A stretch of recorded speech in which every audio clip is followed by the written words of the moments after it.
doing? This is Andre Ward, WBA super middleweight champion of the world, and you're watching Pound for Pound DVD. Talk a little bit about what's wrong with you.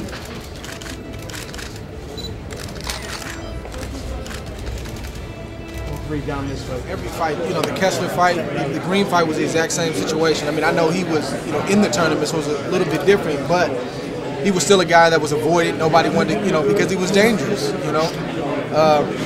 Each fight did something for me. I didn't like the Beaker fight in terms of necessarily the way it played out. I envisioned something different, but at the same time, I was proud of myself that I was able to fight his fight and still come out on top. Yeah, that was a huge fight. Yeah. It really was. I give you a lot of credit for taking that fight. I mean, he's a very, very, very tough. He's the epitome of a tough, rugged guy. Yeah, I mean, he's fought Calzaghe.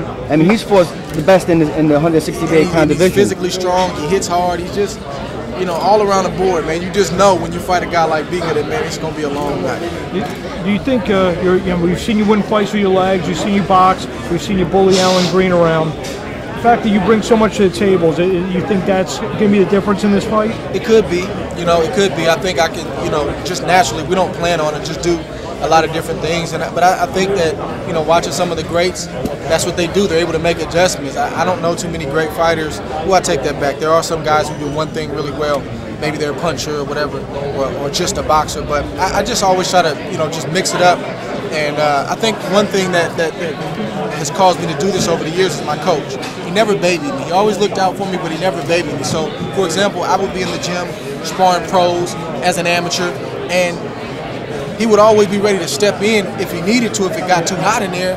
But he also had that right balance to say, let me let you grow up and figure out a way to overcome this. If I came to the corner, man, he's doing this, I can't make an adjustment. Figure it out.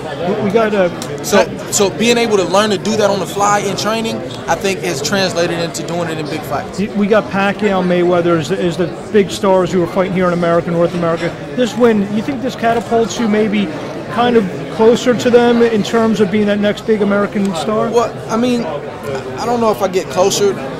That close. I mean, those guys have been doing this for a long time. Floyd Mayweather over a decade, Manny Pacquiao for many, many years. So I don't think I get close to them in that respect, but it's going to definitely rise my stock, and as an American, absolutely put me higher than I am now. Do you feel like you could be maybe in 2 or 3 years be the face of American boxing? I believe so. I believe that can happen.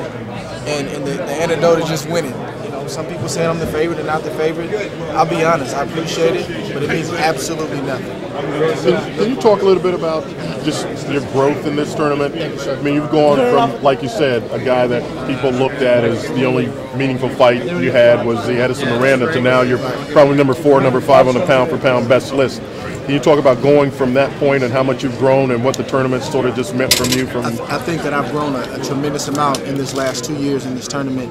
I think the American public has had an opportunity to see, you know, a lot of my growth as a fighter, as a man, being on Fight Camp 360 and giving them another glimpse of, you know, who I am outside of the ring, something they probably wouldn't have gotten without that show. So I'm just thankful to be a part of it, man, and I'm thankful for the opportunity, but you're absolutely right. A lot of growth has taken place over the last 2 years. Andre, you're obviously an Olympic gold medalist, but in addition to that, the belts, the cup in this tournament, is there a sense of national pride being from the U.S. and fighting the U.K. guys and being the victor in this tournament? Absolutely.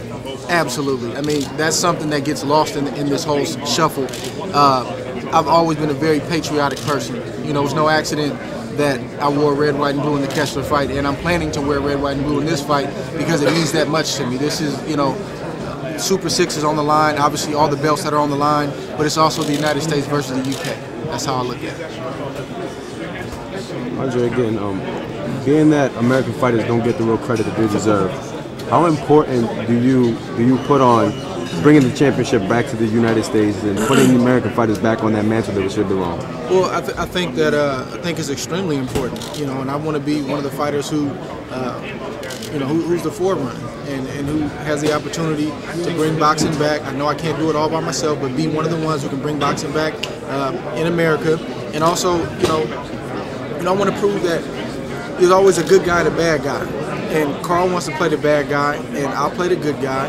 And you know, I want to just show the young fighters out there that you don't have to always be the bad guy in order to be successful. We're gonna show them that the good guy can finish first. He doesn't always finish last. And just these opportunities right here, that I have are just you know, just something that I take very seriously. And of course, to answer your question, keeping the belts here and winning the Super 6 Cup.